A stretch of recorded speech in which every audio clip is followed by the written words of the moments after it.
Hello दोस्तों, MTech classroom के YouTube channel पे आप सभी का स्वागत है। और आज की इस वीडियो में हम बात करने वाले हैं एक बहुत ही ज़्यादा इम्पॉर्टेंट टॉपिक के बारे में। बेसिकली ये जो टॉपिक के बारे में आज हम बात करने वाले हैं ये आजकल बहुत ही ज़्यादा चर्चे में है और उस टॉपिक का नाम है डिस्टेंस एजुकेशन। तो सबसे पहले आपको जानना पड़ेगा कि एक्चुअली डिस्टेंस एजुकेशन होता क्या है। बहुत सारे लोगों को, बहुत सारे बच्चों को एक कन्फ्यूजन होता है कि सर क्या डिफरेंस क्या होता है एक डिस्टेंस कोर्स में और एक रेगुलर कोर्स में, और इसका क्या फ़ायदा होता है, इसका क्या नुकसान होता है, इसका एडवांटेज डिसएडवांटेज, ऐसे बहुत सारे क्वेश्चंस होते हैं जो बच्चे अभी मतलब ग्रोइंग एज में है, मतलब जो अभी जस्ट अपना पढ़ाई ख़त्म कर दिया है या फिर वो दूसरा किसी प्रोफेशनल कोर्स के बारे में सोच रहे हैं या फिर जो कोई रिसेंटली जॉब पे ज्वाइन किया है, और वो लोगों को भी ये डिस्टेंस एजुकेशन बहुत ही ज़्यादा हेल्पफुल होता है। लेकिन इसको लेके बहुत ज़्यादा कन्फ्यूजन भी है और समझ नहीं पाते हैं कि एक्चुअली डिस्टेंस एजुकेशन उनके लिए फ़ायदेमंद होगा या फिर नहीं होगा। तो आज की इस वीडियो में हम लोग इसी के बारे में बात करेंगे और एक बहुत ही सिंपल सा तरीके से मैं आपको समझाने की कोशिश करूँगा कि एक्चुअली डिस्टेंस एजुकेशन होता क्या है, कौन से बच्चे हैं जिनको ये डिस्टेंस एजुकेशन का कोर्स करना चाहिए और क्यों करना चाहिए। चलिए शुरू करते हैं। तो सबसे पहले देखिए, यहाँ पे मैंने कुछ टॉपिक लिया है। सबसे पहले तो है distance education. Distance education actually होता क्या है। डिस्टेंस एजुकेशन का मतलब होता है कि आप वो कोर्स कर रहे हो। सपोज़ आपने 10th किया, 12th किया, उसके बाद ग्रेजुएशन किया या फिर कोई भी प्रोफेशनल कोर्स जैसे डिप्लोमा हो गया, ITI हो गया, BTech किया, MTech किया, कुछ भी आपने किया होगा वो सारे रेगुलर में आपने किया होगा। सपोज़ मैं मान लेता हूँ कि आपने रेगुलर में किया, आपने इंजीनियरिंग कंप्लीट किया रेगुलर में। तो उसमें क्या होता है, एक रेगुलर जो कोर्स होता है उसका एक पैटर्न होता है। आप किसी भी सीज़न जब शुरू होता है तो शुरू में आपको एडमिशन लेना पड़ता है। एडमिशन लेने के बाद आपको रेगुलर उसमें कॉलेज को अटेंड करना पड़ता है। उसमें थियोरेटिकल क्लास होता है, प्रैक्टिकल क्लास होता है, आपको उन सारे क्लास को अटेंड करना पड़ता है। उसके बाद उसका बहुत सारा टेस्ट होता है। सपोज़ कोई कॉलेज का जो क्लास टेस्ट हो गया, उसके बाद असाइनमेंट हो गया, वो सब सबमिट करना पड़ता है। उसके बाद फाइनल एग्ज़ाम होता है या फिर सेमेस्टर एग्ज़ाम होता है। तो ये हो गया रेगुलर कोर्स का पैटर्न। अब डिस्टेंस एजुकेशन में क्या होता है, डिस्टेंस एजुकेशन में होता क्या है कि आपको जो सेशन था, सपोज़ कोई सीज़न जनवरी 2022 या फिर जून 2022 में शुरू हो रहा है, तो आपको सबसे पहले तो उस सीज़न में एडमिशन लेना पड़ेगा। उसके बाद एडमिशन लेने के बाद क्या होता है, रेगुलर कोर्स के साथ जो मेन डिफरेंस ये होता है कि आपको रेगुलर कोर्स की तरह हर रोज़ आपको कॉलेज अटेंड करना कंपलसरी नहीं है। कंपलसरी नहीं है और इसमें हर रोज़ कॉलेज मतलब क्लास होता भी नहीं है। ऐसे बहुत सारे कॉलेजेस हैं जहाँ पे वीकेंड में या फिर हॉलीडेज़ में क्लास किया जाता है, लेकिन ज़्यादातर क्लास होता नहीं है। आपको सेल्फ से स्टडी करना पड़ता है और उसके बाद उसमें असाइनमेंट होता है, आपको असाइनमेंट सबमिट करना पड़ता है और फाइनल जो एग्ज़ाम होता है आपको एग्ज़ाम देना पड़ता है। ये हो गया डिस्टेंस एजुकेशन का मेन फंडा। सपोज़ आपने देखा होगा कि बहुत सारे बच्चे ऐसे भी होते हैं, जब कोई वो लोग रेगुलर कोर्सेज में ज्वाइन करते तो फर्स्ट सेमेस्टर में तो वो लोग रेगुलर कोर्स ज्वाइन करते हैं, लेकिन जब फाइनल सेमेस्टर आते हैं ना, तो फाइनल सेमेस्टर आते हैं तो वो लोग रेगुलर कोर्स को ही मतलब आपका डिस्टेंस कोर्स बना देते हैं। कॉलेज अटेंड नहीं करते, क्लासेस अटेंड नहीं करते, खुद से स्टडी कर लेते। तो ये बहुत सारे बच्चे में दिखा जाता है। MBA का मैंने यहाँ पे एक पॉइंट लेके रखा है, क्योंकि आप अगर अच्छी तरह से देखो ना, तो जो वर्ल्ड वाइड जितना भी दुनिया है ना, पूरा दुनिया में अभी सबसे ज़्यादा जो इम्पोर्टेंट कोर्स है वो है MBA, जो डिस्टेंस में सबसे ज़्यादा किया जाता है। ठीक है, तो क्या होता है कि सपोज़ आपने देख लिया कि आपका जो जॉब है वो बहुत ही ज़्यादा सूटेबल है और आपको आपके जॉब से आप सेटिस्फाइड हो और इसी डायरेक्शन में आपको आगे बढ़ना है। तो उसके लिए क्या करना है, उसके लिए आपको सपोज़ MBA करना है या फिर आपको मास्टर्स करना है, तो आप क्या करेंगे, आप डिस्टेंस में मास्टर्स कर सकते हो या फिर MBA कर सकते हो। एक बहुत ही ज़्यादा अच्छा अपॉर्चुनिटी है। या फिर सपोज़ कोई इंजीनियरिंग ग्रेजुएट है, ठीक है, उसने इंजीनियरिंग किया, उसके बाद उसको जॉब मिल गया, लेकिन क्या हुआ कि वो चाहता है कि यार मुझे तो फील्ड में जॉब करना पड़ता है, मैं इंजीनियरिंग फील्ड में हूँ, लेकिन मैं चाहता हूँ कि मैनेजमेंट में शिफ्ट हो जाऊँ। जैसे बहुत सारे ऑर्गेनाइजेशन है जहाँ पे इंजीनियर्स को जो होता है वो मैनेजमेंट में भी आ सकते हैं। तो उसके लिए भी ये ऑनलाइन एजुकेशन बहुत ही ज़्यादा अच्छा है। तो वो अगर चाहे तो वो MBA कर सकते हैं ऑनलाइन में, या फिर मास्टर्स का कोई भी कोर्स वो कर सकता है, उनके लिए ये बहुत ज़्यादा अच्छा है। इस डिस्टेंस एजुकेशन में आजकल एक बहुत ही ज़्यादा इम्पोर्टेंट और एक डिस्टेंस लर्निंग मोड में इंक्लूड हो गया, वो हो गया ऑनलाइन कोर्सेज। ऑनलाइन कोर्सेज में क्या होता है, ऑनलाइन कोर्सेज और रेगुलर कोर्स ऑलमोस्ट सेम है, लेकिन ये थोड़ा सा फ्लेक्सिबल है। फ्लेक्सिबल किस तरह से हुआ सपोज़ आप जब कॉलेज में कोई रेगुलर कोर्स करते हो तो उसमें क्या होता है, एक फ़िक्स टाइम होता है। आपको 10 बजे से या फिर 11 बजे से आपका जब भी कॉलेज का सीज़न शुरू होता है आपको अटेंड करना पड़ता है, और वो क्लास जैसे चलता है, सपोज़ 4 बजे या फिर 5 बजे ऐसे क्लास होता है। ऑनलाइन में क्या होता है, ऑनलाइन में भी उसी तरह से टीचर्स जो होते हैं, टीचर्स उनका शेड्यूल होता है, रोस्टर होता है, उसके बेसिस पे वो लोग क्लास करते हैं, क्लास लेते हैं। लेकिन क्या होता है कि इसमें ये जो टाइमिंग है, टाइमिंग फ्लेक्सिबल है। मतलब सपोज़ आपका मंडे से लेके फ्राइडे तक आपका क्लासेस चलता है, और हर दिन सपोज़ 3 घंटे के या 4 घंटे का क्लासेस है। तो क्या होता है कि ये जो टाइमिंग है ना, ये टाइमिंग आपको मतलब ये सारे वीडियोस जो होता है ना, ये वीडियोस कभी ऑनलाइन भी होता है, मतलब अभी भी ये चल रहा है, आप उसको भी अटेंड कर सकते हो लाइव क्लासेस। और कुछ टाइम में क्या होता है कि ये मतलब पहले से रिकॉर्डेड वीडियो भी होता है, जिसमें क्या होता है कि जो लाइव सेशन है, लाइव सेशन में आप चाहे तो लाइव सेशन भी अटेंड कर सकते हो। और अगर आप चाहते हो कि नहीं मैं तो अभी जॉब कर रहे हो या फिर मेरे पास अभी टाइम नहीं है, तो आप क्या कर सकते हो, वो जो सेशन हो गया उसको रिकॉर्ड करके आप बाद में भी देख सकते हो। ठीक है, तो ये हो गया ऑनलाइन का बात। ऑनलाइन और रेगुलर ऑलमोस्ट सेम है, लेकिन क्या है इसमें टाइमिंग फ्लेक्सिबल है। मतलब आप अपने टाइम के हिसाब से आप वीडियो को देख सकते हो, लाइव सेशन जो हो गया उसको रिकॉर्डिंग आप बाद में जब भी आपको टाइम मिला आप देख सकते हो। लेकिन इसमें क्या होता है, इसमें रेगुलर कोर्सेज चलते रहते हैं। मतलब कोर्सेज नहीं, मतलब आपका जो रेगुलर क्लासेस है, रेगुलर क्लासेस आपके चलते रहते हैं। जो ऑलमोस्ट आपका रेगुलर जो क्लास होता है, रेगुलर कोर्स के साथ ऑनलाइन कोर्स ऑलमोस्ट सेम है, बस फ्लेक्सिबल है। लेकिन डिस्टेंस में क्या होता है, डिस्टेंस में आपका क्लासेस नहीं होता, और अगर होगा भी तो सपोज़ वो किसी भी हॉलीडे या फिर जो वीकेंड होता है संडे, इस तरह से उसमें क्लासेस होते हैं। लेकिन ज़्यादातर नहीं होता, आपको सेल्फ स्टडी करना पड़ता है। उसमें क्या होता है, आपको सपोज़ आप कोई डिस्टेंस कोर्स कर रहे हो, आप चाहे किसी भी यूनिवर्सिटी से या फिर किसी भी जगह से आप कर सकते हो। उसमें क्या होता है कि वो जो कॉलेज है या फिर जो यूनिवर्सिटी है वो आपको स्टडी मटेरियल प्रोवाइड करते हैं। आपको स्टडी मटेरियल प्रोवाइड करते हैं। सपोज़ आपको ये भी हो सकता है कि वो लोग आपके एड्रेस पे स्टडी मटेरियल को सेंड कर देते हैं पोस्ट से, या फिर आप ऑनलाइन जो उनका साइट है वहाँ से PDF भी डाउनलोड कर सकते हो। और या फिर आप उनका जो स्टडी सेंटर्स होता है या फिर उनका जो सेंटर होता है वहाँ पे जाके आप हार्ड कॉपी मतलब कलेक्ट भी कर सकते हो। तो ऑलमोस्ट बात क्या है कि आपको स्टडी मटेरियल दिया जाता है और सिलेबस दिया जाता है, आपको खुद से पढ़ाई करना होगा और उसके बाद आपको उसका एग्ज़ाम देना होगा। ये हो गया डिस्टेंस मोड का जो लर्निंग होता है। इसमें पूरा जो रिस्पॉन्सिबिलिटी होता है वो आपके ऊपर डिपेंड करता है। आप कैसे अपने आप को प्रिपेयर करते हो, आप कैसे पढ़ाई करते हो, आप कैसे एग्ज़ाम अटेंड करते हो, ये सब कुछ आप पे डिपेंड करता है। कुछ जगह पे एक्स्ट्रा क्लासेस होते हैं जो आपको गाइड करते हैं, लेकिन ज़्यादातर नहीं होते। ये हो गया डिस्टेंस एजुकेशन, ऑनलाइन एजुकेशन और जो आपका रेगुलर कोर्स है, इनका मेन डिफरेंस। अभी क्या होता है, अभी जो मेन टॉपिक है कि कौन से बच्चे होते हैं, कौन से पीपल होते हैं जिनके लिए ये डिस्टेंस मूड या फिर डिस्टेंस एजुकेशन जो है ये बहुत ज़्यादा हेल्पफुल होने वाला है। तो सबसे पहले देखिए, जो सबसे ज़्यादा कन्फ्यूजन होता है कि वर्किंग पीपल और फ्रेशर्स। लोगों को लगता है कि डिस्टेंस का जो कोर्स होता है ये बेसिकली जो लोग काम करते हैं उनके लिए होता है, लेकिन हर टाइम पे ऐसा नहीं होता। कुछ केसेस में इसका मतलब सिर्फ आप जॉब करते हो इसके लिए ही डिस्टेंस है, ऐसा भी कंसेप्ट ठीक नहीं है।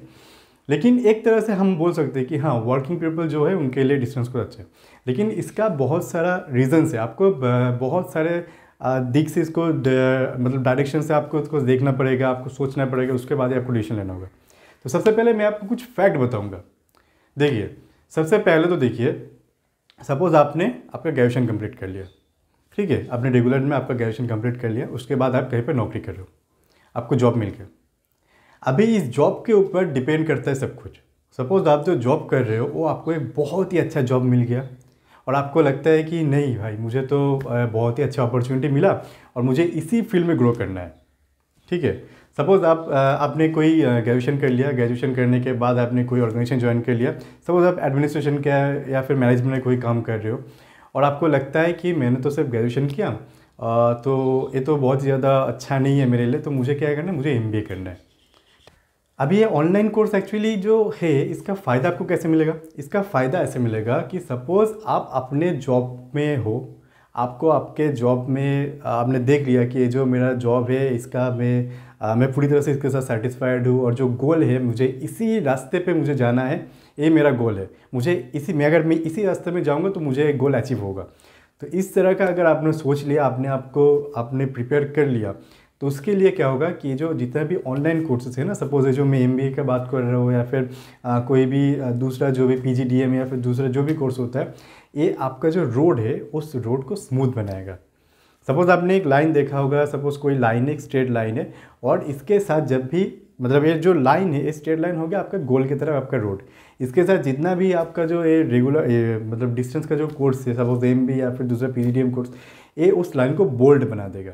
मतलब आपका जो रोड है, रोड को और भी स्मूथ बना देगा, आप और भी अच्छे तरह से अपने गोल को अचीव कर सकते हो। तो उनके लिए ये डिस्टेंस एजुकेशन बहुत ही ज़्यादा अच्छे हैं। इस डिस्टेंस एजुकेशन के साथ ही मैं ऑनलाइन कोर्स के बारे में भी बात करना चाहूँगा, क्योंकि ऑनलाइन कोर्सेज जो भी होता है ना, ऑनलाइन कोर्सेज भी ऑलमोस्ट ये डिस्टेंस के जैसा ही, मतलब उनका भी फ़ायदा है।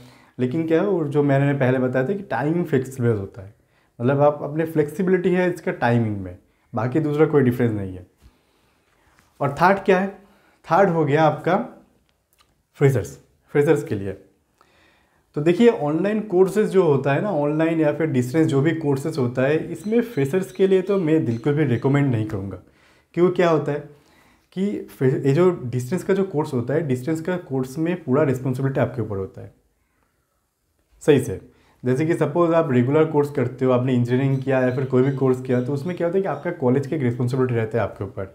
आप पढ़ाई करते हो, वहाँ पे रेगुलर क्लासेस अटेंड करते हो, तो उसमें एक कंपटीशन भी रहता है, जो क्या होता है एक बहुत ही ज़्यादा इंपॉर्टेंट होता है। मतलब किसी भी बच्चे को आगे बढ़ने के लिए एक हेल्दी कंपटीशन का भी बहुत ज़रूरी है।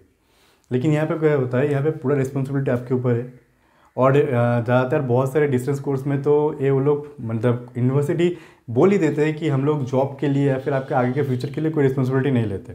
पूरा रिस्पॉन्सिबिलिटी आपके ऊपर है, ठीक है। आपको इसको कैसे यूज़ करना है, आपको जॉब कैसे लेना है, आपको मार्केट में कैसे कंपटीशन करना है, ये टोटली आपके ऊपर डिपेंड करता है। तो इसीलिए मेरा मानना है कि अगर आप फ्रेशर्स हो तो आपको अगर टाइमिंग मिलता है तो ऑब्वियसली आप रेगुलर कोर्स की तरफ जाइए। डिस्टेंस कोर्स आपके लिए सूटेबल नहीं होगा मेरे हिसाब से।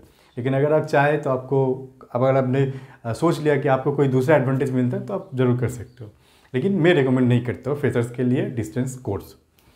और दूसरा क्या होता है कि आपने देखा होगा कि कई सारे जो मतलब वैकेंसीज में निकलता है, तो वैकेंसीज में उसमें क्या होता है, उसमें एक पॉइंट लिख के मतलब पॉइंट दे देता है कि हमें एमबीए चाहिए रेगुलर कोर्स, मतलब रेगुलर 2 ईयर कोर्स में हमें एमबीए चाहिए। तो इस टाइप का जितना भी लिखा हुआ रहता है, तो उसमें क्या होता है कि जो फ्रेशर्स बच्चे जिन्होंने सोच रहे कि मैं डिस्टेंस में कोर्स करना चाहता हूँ, तो उनके लिए हेल्पफुल नहीं होगा, क्योंकि वो लोग पहले ही वहाँ से एलिमिनेट हो जाएंगे। तो इसीलिए उनके लिए तो बिल्कुल भी ये अच्छे नहीं होगा। लेकिन जो लोग वर्किंग पीपल है, मतलब सपोज़ जो काम कर रहे हो, उनके लिए ये बहुत ज़्यादा हेल्पफुल होगा। क्यों उनके लिए हेल्पफुल किस लिए होगा, क्योंकि हम जो कोर्स करते हैं, हम जो पढ़ाई करते हैं, हमारा जो मेन टारगेट है वो टारगेट है कि जॉब अचीव करना। हम पढ़ाई इसीलिए करते हैं, हम कोई भी कोर्स इसीलिए करते हैं कि हमें एक अच्छा नौकरी मिले। सपोज़ कोई इंजीनियरिंग कर रहा है या फिर कोई बीबीए कर रहा है, तो उसका टारगेट अल्टीमेट यही होता है प्रोफेशनल कोर्सेज का मेनली, कि हमें एक जॉब चाहिए, एक अच्छी ऑर्गेनाइजेशन में जॉब चाहिए, एक अच्छी जॉब चाहिए। यही होता है हम लोगों का मेन टारगेट। तो जब आप एक अच्छे जॉब में हो, आपको एक अच्छी ऑर्गेनाइजेशन में जॉब मिल गया, आप एक रेपुटेड पोस्ट में हो, तो उस टाइम पे आपका स्टडी मैटर नहीं करता। आप मेरे बात को ध्यान से समझिए। यही जो मेन टॉपिक, ये जो टॉपिक है ना टोटल वीडियो का, यही मेन फंडा है। सपोज़ आप जॉब कर रहे हो और आपको एक अच्छी पोस्ट मिल गया, आप अपने जॉब से सेटिस्फाइड हो, और आप क्या चाहते हो कि आप मतलब उसमें और भी ज़्यादा इम्प्रूव करना चाहते हो, ठीक है। आपको कोर्सेज़ के ऊपर कोई डिपेंडेंट नहीं, आपको कोर्सेज़ के ऊपर आप डिपेंडेंट बिल्कुल भी नहीं हो। आप जानते हो कि मुझे मतलब एक अच्छी जॉब मिल गया और जो मार्केट है, मैं मार्केट में खुद से कम्पीट कर सकता हूँ, तो उसके लिए आप ऑनलाइन या फिर जो डिस्टेंस कोर्सेज है आप कर सकते हो, ठीक है। क्यों? क्योंकि वही बात जो मैं आपको पहले भी बता चुका हूँ कि आपके पास ऑलरेडी जॉब है और आप जानते हो कि जॉब को मुझे कैसे पाना है, मार्केट में मैं कैसे कम्पीट कर सकता हूँ। क्योंकि जो लोग रेगुलर कोर्स करते हैं, रेगुलर कोर्स करने के बाद उनको कंपटीशन करना पड़ता है, कंपटीशन के बाद उनको नौकरी मिलता है। आपको क्या होगा, आपको नौकरी मिल गया और जो एक्सपीरियंस है, आपको एक्सपीरियंस का भी पता चल गया। आप जानते हो कि सपोज आप एक कोई एडमिनिस्ट्रेशन में या फिर मैनेजमेंट में 5 साल से काम कर रहे हो या फिर 2 साल से काम कर रहे हो, तो आपको ऑलमोस्ट एक आइडिया हो गया कि एडमिनिस्ट्रेशन में या फिर मैनेजमेंट में काम होता कैसे है, ठीक है। और इसके बाद आप MBA कर रहे हो, तो ये तो आपके लिए और भी ज़्यादा बेहतर हो गया ना। आपको आपके एक्सपीरियंस मिल गया, आपको काम करने का जो तरीका है वो भी आप पूरा जान गए, और उसके बाद आपने MBA कर लिया। जिसकी वजह से क्या होगा कि अगर आप अपना जॉब भी चेंज करना चाहते हो या फिर आप अपना रिज्यूमे या फिर सीवी को ज़्यादा मतलब बनाना चाहोगे तो ये आपके लिए बहुत ज़्यादा स्ट्रॉन्ग पॉइंट हो जाएगा। ठीक है। और नेक्स्ट क्या होता है, नेक्स्ट जो भी जितने बच्चे हैं, सपोज आपने डिसाइड कर लिया कि आपको डिस्टेंस एजुकेशन करना है, तो उनके लिए जो सबसे ज़्यादा पॉइंट, सबसे 3 ज़्यादा जो इंपॉर्टेंट पॉइंट होता है वो होता है college, are you able to do it, और next money.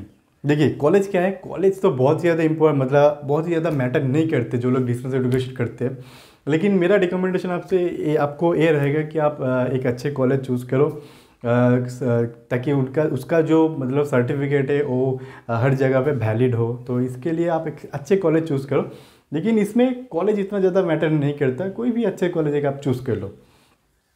I you able to do it, ये भी बहुत ज़्यादा इंपॉर्टेंट है। क्यों? सपोज़ आपने कोई यूनिवर्सिटी का एक कोर्सेज ज्वाइन कर लिया और उसमें क्या होता है कि उसमें उस यूनिवर्सिटी का कुछ ऐसा क्राइटेरिया रहेगा जो आप फुलफ़िल नहीं कर सकते। सपोज़ आप कहीं पे रहते हो, कोलकाता में रहते हो, और आपका जो यूनिवर्सिटी है, यूनिवर्सिटी का जो मेन स्टडी सेंटर है वो सपोज़ वेस्ट बंगाल में कहीं पे एक ही जगह पे है, और आपको उस स्टडी सेंटर के साथ कनेक्ट करना पड़ता है। तो इससे में बहुत ज़्यादा दिक्कत होता है। कभी कभी तो आपको मतलब एग्ज़ाम देने के लिए भी आपको उतना दूर ट्रैवल करना पड़ता है, या फिर कोई भी हेल्प लगेगा तो आपको स्टडी सेंटर तक जाना पड़ेगा। तो ये एक बहुत ज़्यादा इंपॉर्टेंट फैक्ट है। मतलब आप किसी भी यूनिवर्सिटी को चूज़ करने से पहले ना इसको ये सारा क्राइटेरिया देख लो कि आप उसके साथ सूटेबल हो कि नहीं, आप एबल हो, उसका जो मतलब कौन से दूर कितने डिस्टेंस में वो उसका यूनिवर्सिटी है, उसका स्टडी सेंटर है, आपको अगर कोई भी हेल्प लगेगा तो आप कैसे इंटरेक्ट कर सकते हो, उनका कनेक्टिविटी कैसा है। तो ये सारा चीज़ आप पहले जान लो। मतलब अगर आपको लगता है कि हाँ ये जो कोर्सेस है, इस यूनिवर्सिटी का ये जो कोर्स है ये अच्छा है, मैं इसके साथ मतलब मैच कर सकता हूँ, मेरे वर्किंग मतलब जो करियर है, मेरा जो काम है उसके साथ इसका कोई ज़्यादा प्रॉब्लम नहीं होगा, तो तभी आप उस कोर्स को चूज़ कीजिए। और नेक्स्ट जो सबसे इम्पोर्टेंट होता है मनी। सबसे पहले तो कॉलेज हो गया, उसके बाद आपने देख लिया कोर्स कैसा है आपका, उसके बाद होता है मनी। मनी क्या होता है, सपोज़ आपने एक आपका जो जॉब आप कर रहे हो, वो जॉब करते करते सपोज आपने सोच लिया कि मुझे इसमें हायर एजुकेशन करना है, और उसके बाद कुछ दिन बाद आपने जब हायर एजुकेशन कर लिया, फिर करते करते सपोज आप MBA कर रहे हो तो 2 साल का कोर्स हो गया, तो कोर्स आपने ज्वाइन कर लिया, लेकिन उसके बाद 1 साल में या फिर 6 महीने बाद आपको लगता है कि नहीं यार मेरा तो फील्ड चेंज हो गया, या फिर मुझे इस फील्ड में नहीं रहना। तो उस टाइम पे जो हुआ ना, ये जो आपने जो इन्वेस्ट कर दिया कोर्स में, वो आपका वेस्ट हो जाएगा।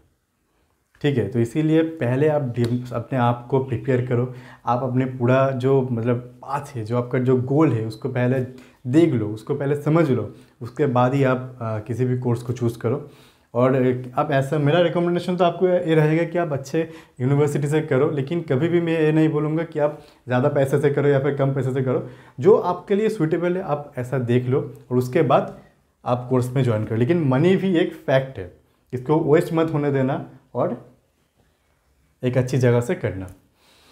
नेक्स्ट होता है आफ्टर कोर्स। मतलब कोर्स तो ख़त्म हो गया, उसके बाद क्या होगा। ऑलरेडी मैंने आपको ये बता दिया कि जो डिस्टेंस कोर्स होता है, डिस्टेंस कोर्स में मतलब रेगुलर कोर्स के जाता है, कॉलेज आपको मतलब आपका रिस्पॉन्सिबिलिटी लेता नहीं कि वो लोग आपको जॉब देगा। इसमें तो जॉब होगा ना, वो आपको ही खुद से लेना पड़ेगा, आपको खुद से कम्पीट करना पड़ेगा। तो इसीलिए मेरा रिकमेंडेशन है कि अगर आप किसी भी ऑर्गेनाइजेशन में जॉब कर रहे हो, आप अपने जॉब से सेटिस्फाइड हो, और तभी आप किसी भी डिस्टेंस कोर्स के लिए अप्लाई करो या फिर डिस्टेंस कोर्स करो। लेकिन उससे पहले ये जो मैंने क्राइटेरिया आपको बताया पूरा वीडियो में, इस पूरा क्राइटेरिया को पहले आप समझ लो, और उसके बाद ही आप कोर्स को ज्वाइन करो। ठीक है। तो आशा करते हैं कि आपको समझ में आ गया मैं क्या कहना चाहता हूँ। डिस्टेंस एजुकेशन आपको करना चाहिए या नहीं, ये टोटली आपके ऊपर डिपेंड करता है। मैंने बस आपको एक डायरेक्शन से सोचने के लिए बताया, आप उस डायरेक्शन से सोच लो और उसके बाद अपने कोर्स को चूज़ करो।